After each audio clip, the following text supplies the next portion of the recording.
ये सुनो यहाँ तो पढ़ लिया था। भावना ब्रह्म है तो संसार तत्व सिद्ध है। हमने जैन ने कहा कि अनुमान आदि से अनेक पर्यायों से उत्तर पर्यायों से चेतन स्वभाव को उपलब्ध होती है तो संसार तत्व की सिद्धि होती है। ध्यान दो मैं क्या कह रहा हूँ। चार्वाक ने कहा गर्भ से मृत्यु तक कोई चेतन की सिद्धि, संसार की सिद्धि नहीं है। तो हमने कहा कि चेतन अनेक पर्यायों को प्राप्त होता है, इससे अनुमान से आगम से संसार की सिद्धि होती है। संसार में मुक्तास्य जो पर्यांतर हो रहा है वही संसरण है, वही संसार है। तो सामने वाले ने जिसने निर्णय कर लिया, देखो नवीन विषय नवीन पर्याय व्यक्ति के चित्त में कैसे उत्पन्न होती है। कुछ विषय अवस्तुभूत होने पर भी व्यक्ति के चित्त में आते हैं। अब आप लोग ध्यान से सुनो। अवस्तुभूत विषय भी वस्तुभूत आते हैं, पर कल्पना वस्तु पर होती है। जो वस्तु नहीं है उस पर कल्पना भी नहीं होती। जो वस्तु नहीं है ऐसी भी कल्पना आती है वस्तु में। चेतन वस्तु में ऐसी भी कल्पना आती है जो जिस जगत में वस्तु नाम की वस्तु है ही नहीं है। जैसे कैसे, इससे आप लोग थोड़ी देर से मस्त में बिठा लेंगे, तुमको थोड़ी शक्ति लगाना पड़ेगी। हम जो कह रहे हैं आपको ऐसा तो नहीं लग रहा कि ये कैसे हो सकता है। फिर से कह रहा हूं, जो वस्तु नहीं है अपने आप में अवस्तु है, उसके भी अज्ञानियों को कल्पना आती है।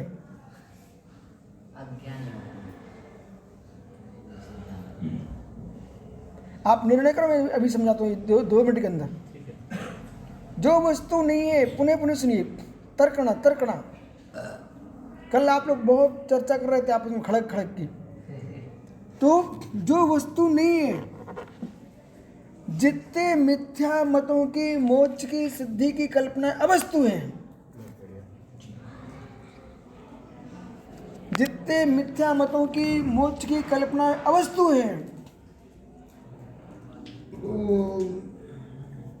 मैं जोर देके बोल रहा हूं, जितने लोगों की मोक्ष की कल्पना अवस्तु हैं। मोक्ष नाम की वस्तु है, सुनो, पर जिस विधि से उन्होंने कल्पना करके रखी है वो तो कहीं है ही नहीं है, अवस्तु की कल्पना कर रहे हैं। गुरु में जो चीज सिद्ध होगी तो उसको अपन अवस्तु कैसे कह सकते हैं? ठहरिए, आपको 1 मिनट में समझा रहे हैं। मित्र, यहां पर उन्होंने कहा गोबर से बिच्छू उत्पन्न होते हैं, और उनने लिखा, हमने आंखों से देखा है। घूरे के अंदर से बड़े बड़े बिच्छू निकलते चले जा रहे, लाइन पंक्तिबद्ध बिच्छू की लाइन लगी थी घूरे से, गोबर का घूरा पड़ा था, ठीक है ना। तो उन्होंने क्या कहा, गोबर से बिच्छू उत्पन्न होते हैं, और एक कोई दिखा रहा था, एक बिच्छू के पेट से बिच्छू निकलते चले जा रहे थे। आज का विज्ञान, अरे एक भट्टे के अंदर से बिच्छू निकल रहे थे। भट्टे के अंदर से बेगन उसे बिच्छू निकल रहे थे। अब आप टेंशन मत लो, ककड़ी के अंदर से कीड़ा निकलता कि नहीं निकलता? बहुत बढ़िया, ठीक है। अब मटर में फलियों में कीड़े निकलते हैं, चावल में सुड़ी पड़ जाती कि नहीं कीड़े? आइए, अब बहुत दिशा की जरूरत नहीं है। विषय ये है अवस्तु की कल्पना कैसे। आप जो कह रहे हैं वो मैं समझ रहा हूं, वस्तु में ही कल्पना होती है, अवस्तु की कल्पना हो ही नहीं सकती है। अवस्तु की कल्पना ही नहीं हो सकती, कल्पना वस्तु की होती है, लेकिन फिर भी यह वस्तु है। सुनिए कैसे, कैसे? जैसे कि घूरे से बिच्छू निकलना।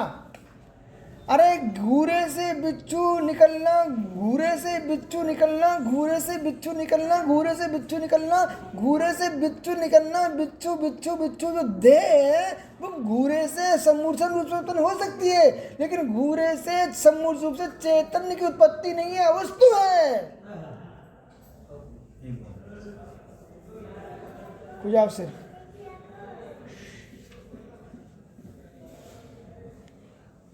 वस्तु क्या माना हमने? घूरे को माना या घूरे से बिच्छू निकलते, घूरे से बिच्छू निकलते हैं, जो कल्पना है वो वस्तु है। कल्पना? तो घूरे से बिच्छू निकलते हैं, तो घूरे से बिच्छू निकल रहे, घूरे से बिच्छू निकल रहे हैं, बिच्छू के शरीर का आकार की उत्पत्ति सम्मूर्छन मान सकते हैं, व्यवहार से सम्मूर्छन जीव शब्द का प्रयोग करते हैं, लेकिन वास्तव में चैतन्य तो भूत चैतन्य जीव है, वो घूरे से उत्पन्न होता है क्या? हम द्वैत रूप में तत्व को समझते हैं। हम यहाँ घूरे से बिच्छू सम्मूर्छन जीव उत्पन्न हो रहे हैं, अरे जल सम्मूर्छन जीव उत्पन्न हो रहे हैं, हम ये मानते हैं सम्मूर्छन उत्पन्न हो रहा है, लेकिन सम्मूर्छन व्यवहार की भाषा में कहते हैं सम्मूर्छन जीव उत्पन्न हो रहे हैं, द्रव प्राण उत्पन्न हो रहे हैं।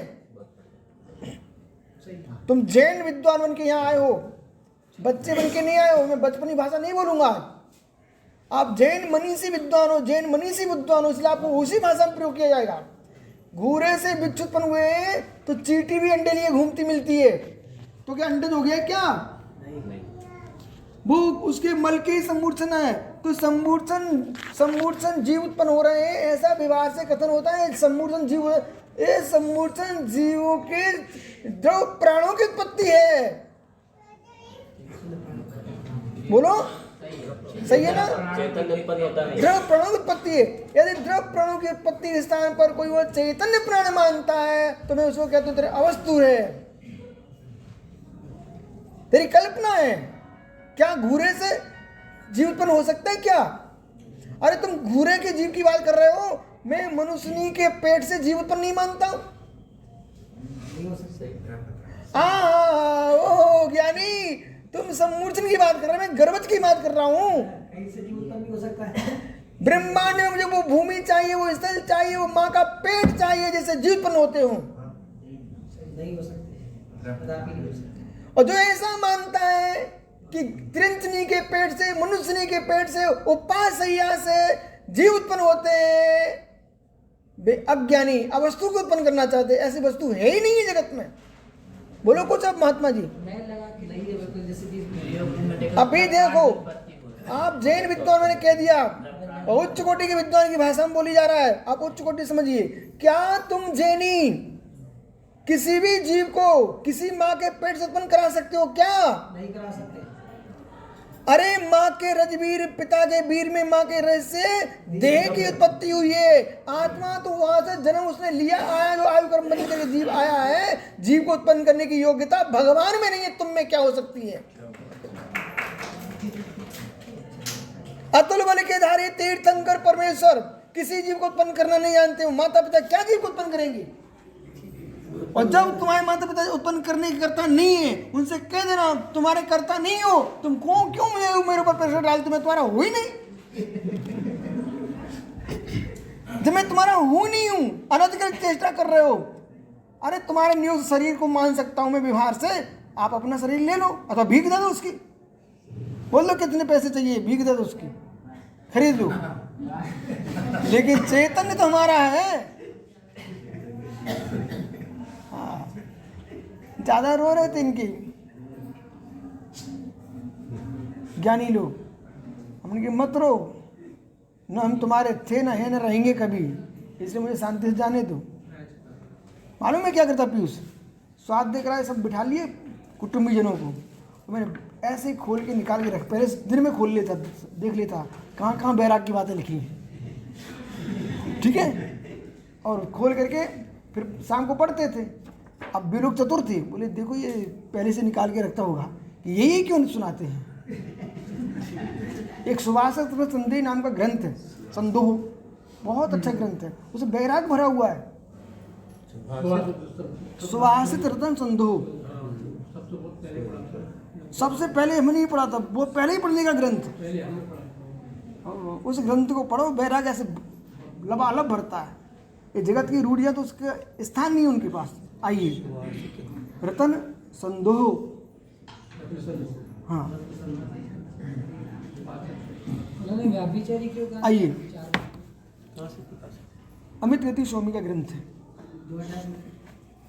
श्लोक है संस्कृत के, संस्कृत श्लोक। आइए मित्र देखो, विषय पर व्याभिचारी क्या? अभी विचार हमने शुरू ही नहीं किया तुम्हारा विषय। अवस्तु आपका विषय ही प्रारंभ नहीं किया। हम तो ये अष्टसहस्त्री में बता रहे हैं आपको। क्या बता रहे हैं? तुम जो 4 वाक्य कह रहे हैं ना कि घूरे से जीव हो रहे गोबर में, अवस्तु 4 वाक्य कह रहा है घूरे से जीव उत्पन्न हो रहे हैं। यदि कोई भी पुरुष पंडित, ये राकेश भी क्यों ना हो, ये कहें कि हमने अपनी माँ से जन्म लिया है, मैं कहूँगा अरे 4 वाक्य, तेरी माँ से तेरा जन्म हो गया? तेरी माँ से तेरा जन्म नहीं हुआ है चैतन्य प्रभु का। ये न हो सकता है। शरीर का हो सकता है। जिनके पंचकर्ण लग हुए तीर्थंकर भगवान के, उनकी मातृ स्नान भी तीर्थंकर को, मेरे मित्र, तीर्थंकर प्रकृति से युक्त जीव द्रव्य के शरीर को उत्पन्न किया है, न कि जीव द्रव्य को उत्पन्न किया है। जीव द्रव्य को उत्पन्न किसी ने नहीं किया। जीव द्रव्य उत्पन्न हो जाए। और जो जीव द्रव्य है उस स्वयं किसी का उत्पादक नहीं है, न से किसी से उत्पन्न होता है। नाकाओं से उपजे, नाकाओं से नाश। ओह, आया यानी? अब आप कल इतने धीरे धीरे बोल रहे थे, ये लोग कहाँ सुन रहे थे? हम तो सब देख रहे थे, हम तो आज तस्वीर को पत्र लिख रहे थे। ऐसा लोगों को दाढ़ के बोलना पड़ता है, ठीक है? तब इनको समझ में आता है। कहाँ गए 4 भाग? कहाँ गए 4 भाग? अब नहीं बोल पाएंगे। हैं? अब नहीं बोल पाएंगे। कहाँ गए 4 भाग? तुम समूर्चनों को चेतन बना रहे थे, हम तो गर्भज को नहीं मानते उत्पन्न। बहुत बढ़िया। गोमय, देखो जैनियों ने कहा, आचार्य ने कहा हम पर्याय को पर्यांतर मानते हैं, तो यही तो हम आपको इतनी देर से सुना रहे हैं। पर्याय का पर्यांतर मानते हैं हम, द्रव्य से अन्योन्य भाव मानते हैं हम पर्यायों में। कौन? असमान जाति। अब 4 वाक्य का प्रश्न सुनिए आप। 12 अंधेरा हो गया, आप लोग जाओ सब हैं। यही आरती है, इतनी दिनवाणी सुन ली क्या? वृक्षकादि उत्पत्ति दर्शनार्थ। अब वो देखो भाई, सत्य ना, जिसका जितनी बुद्धि हो, जितना सोच होगा, वो तो दिमाग लगा रहा था। उसने गोमय से बिच्छू उत्पन्न कर रहा था, उसे थोड़ी पता कि सम्मूर्छन नाम की कौन वस्तु होती है। इसलिए देखो, जैन दर्शन पढ़ो, जैन आगम पढ़ो।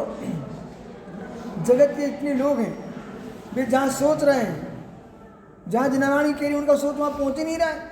क्या बात है? जो जिनवाणी कह रही वहाँ तक उनका सोच ही नहीं है, उनका पुण्य नहीं है। पुण्य नहीं है, प्रज्ञा नहीं है, और तत्व का यथार्थ बोध नहीं है।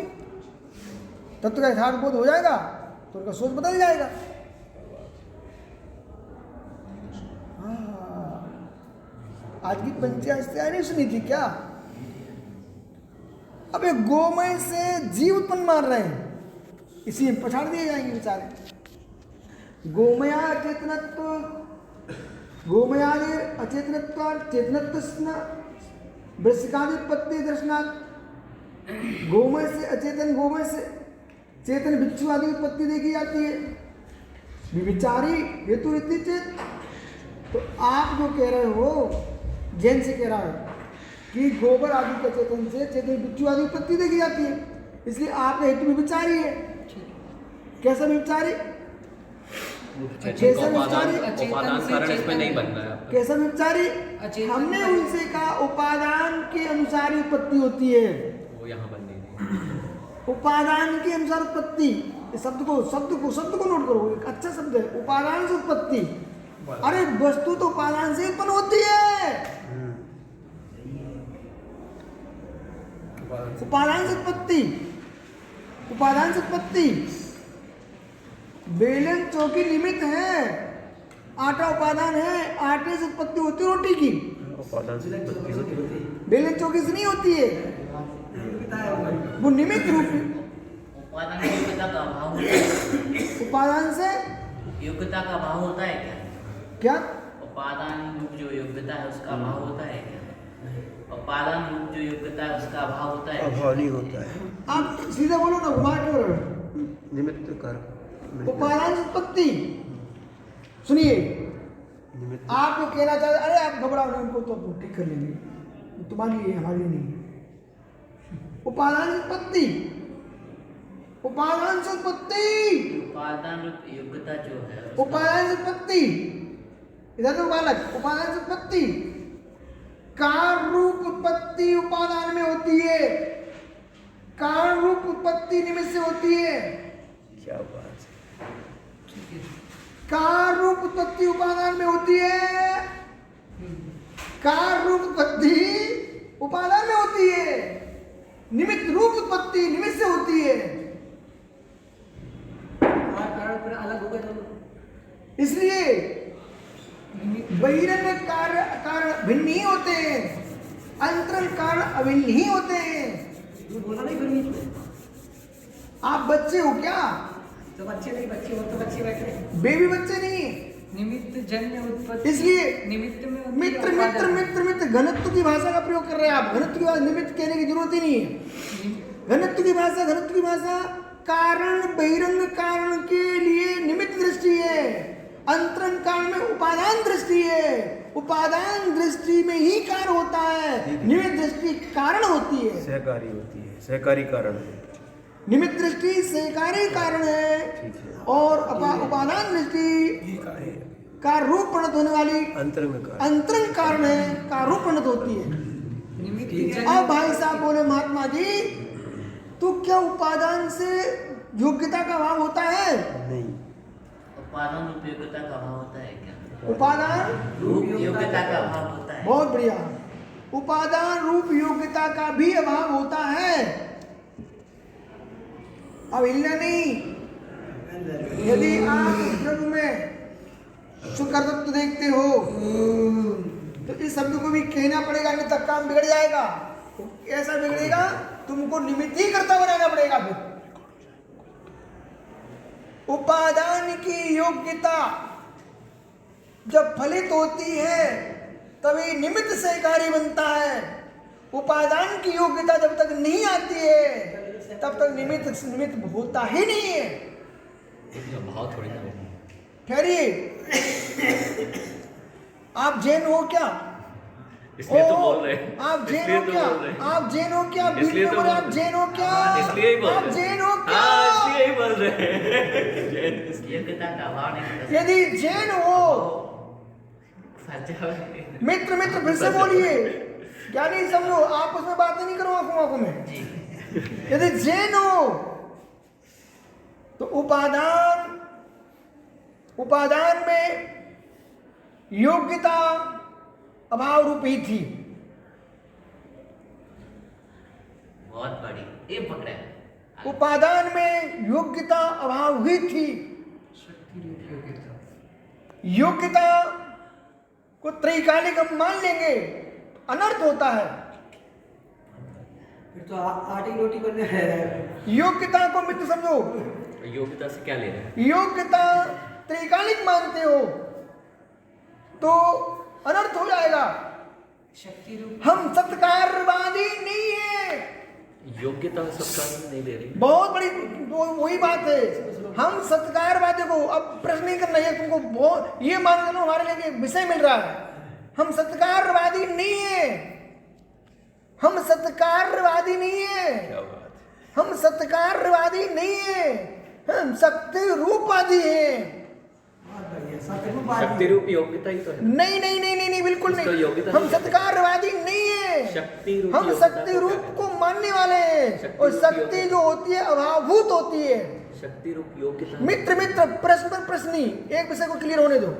आप जैन हो, आप सत्कारवादी सांख्य में जा रहे हो। वो प्रादुर्भाव, हम तो योग्यता का आविर्भाव, योग्यता को त्रोभाव को मान रहा वो है। तो आविर्भाव, महात्मा जी इधर देखो, आविर्भाव त्रोभाव को मान रहा है। आपने जो प्रश्न किया उस पर टिके रहिए, हमको दो प्रश्न एक साथ नहीं चाहिए। आपने प्रश्न किया है क्या उपादान में योग्यता का अभाव होता है क्या, बस यहाँ टिके रहिए। उपादान में योग्यता का ऐसा अभाव होता है, तुरंत की जन्मी कन्या, आधार में योग्यता का तुरंत की जन्मी कन्या वेद कर्म की दृष्टि से, उदय की दृष्टि देखे तो स्त्री है, स्त्री है, लेकिन भोग अयोग्य है, योग्यता का अभाव है। ये विशुद्ध सागर नहीं बोल रहा है, आगम बोल रहा है, समय शास्त्र से बोल रहा हूं। मित्र, वही कन्या मां कहलाने योग्य है, लेकिन अभी योग्यता का अभाव है, योग्यता का अभाव है। खड़े कर दो निमित्त लाखों। मित्र, 5 वर्ष की कन्या बच्चे को जन्म नहीं दे पाएगी। क्यों? योग्यता का अभाव है, उपादान में अभाव है, उपादान में अभाव है। उपादान दो रूप होता है, त्रैकालिक शक्ति रूप और तात्कालिक शक्ति रूप। महात्मा समर्थ सागरी, तुम त्रैकालिक शक्ति को स्वीकार कर रहे हो तो करते रहो, इसलिए तुमने जैन का लिया। लेकिन नहीं, अभी नहीं। जैन दो बातें करता, जैन एकांकी जाता ही नहीं है। हम एकांकी नहीं, उनका दोस्त एकांकी में उनका जो प्रश्न था, उनके उनके प्रश्न पर उनको अटल रहना चाहिए था। आप मुझे ये बताओ, उनके पक्ष ले रहे थे कि हमारा पक्ष ले रहे थे? हम उनका पक्ष नहीं ले रहे थे, हम दूसरा पक्ष भी बता रहे थे। नहीं, कोई पक्ष की जरूरत नहीं है। कारण क्या ना, वे महात्मा जी, बोलना ही पड़ेगा ना। वे महात्मा जी जहाँ जा रहे हैं उस लक्ष्य पे जाओ। कभी कभी बीच में बोलने से सामने वाले का पक्ष सशक्त हो जाता है, वो और उतर जाएगा बेचारा। बोलो भाई, जैन हो? आप बता रहे ना उपादान ऐसा चल रहा है। जैन हो तो ध्यान दीजिए, उपादान में योग्यता का अभाव होता है। उपादान में ही बेटा योग्यता का अभाव होता है। निमित्त योग्यता उत्पन्न नहीं करता है, योग्यता आने पर निमित्त सहकारी बनता है। शब्दों में भी हो जाता है। नई लाइन पकड़ो, नई लाइन जोड़िए इसमें, समझता है? इसमें नई लाइन जोड़िए। उपादान कभी कार्यकारी, निमित्त कभी कार्यकारी नहीं होता है। उपादान ही योग्य बनता है तब निमित्त सहकारी बनता है। उपादान योग्य जब तक नहीं बन पाता है तब निमित्त सहकारी नहीं बन पाता है। नोट करो ये बात। भैया नोट कर लिया, इसका बात में नोट कीजिए।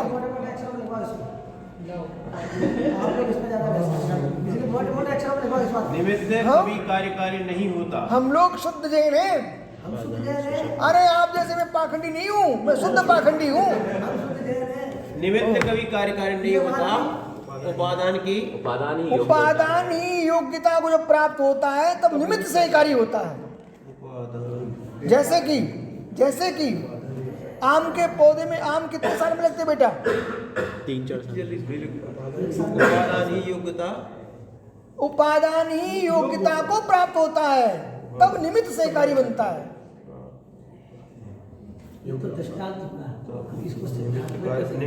सिद्धांत मित्र, कितना गहरा सिद्धांत है।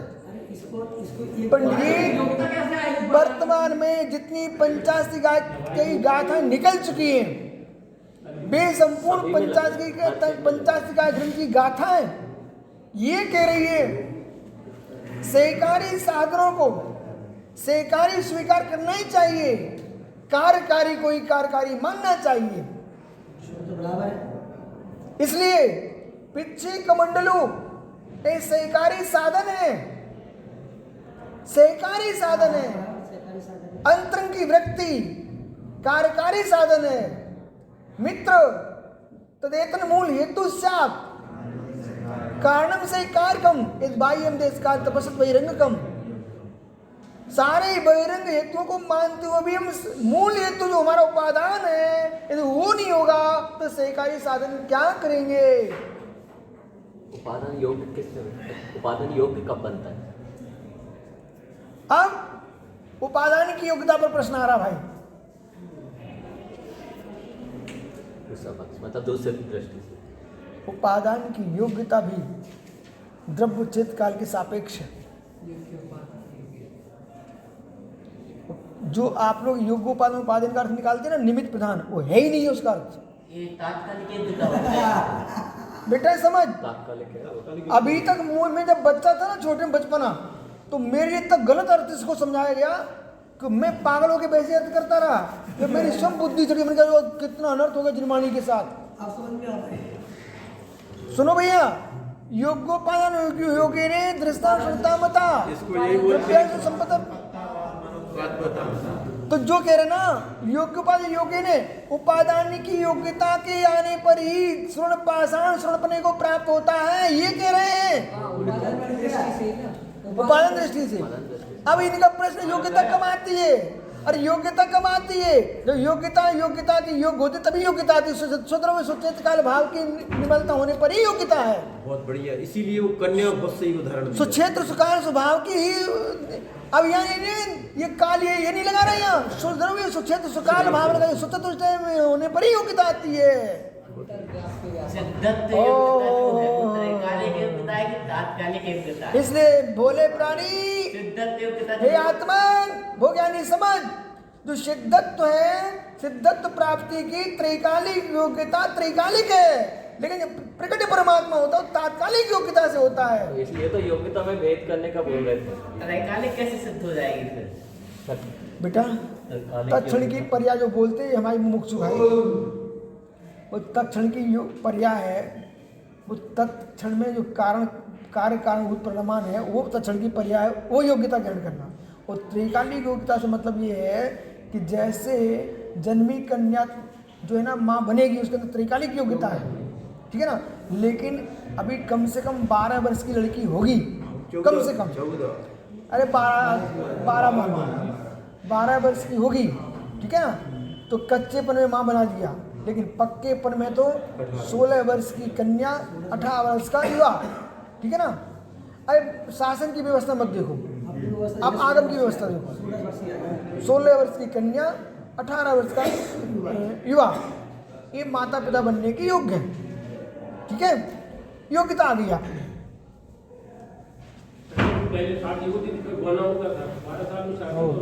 सही कह रहा भाई, अपन प्रतिगण का समय। सिद्ध बन गया तो योग्यता का भाव हो गया। भाई मित्र मित्र मित्र योग्यता फलीभूत मित्र हुई तो मित्र भाव मित्र हो जाएगा। कहीं विष्णु सागर या सतुर मान ली कि हमने बातों में समय निकाल दिया आज तुम्हारा, बातों में नहीं निकाला। जो विषय तुम्हारे मस्तिष्क में आना चाहिए थे वो सारे विषय सामने आ चुके हैं, ठीक है। इसको मैं पुनः देखेंगे, कुछ जिज्ञासा बचा के रखो। योग्यता फलीभूत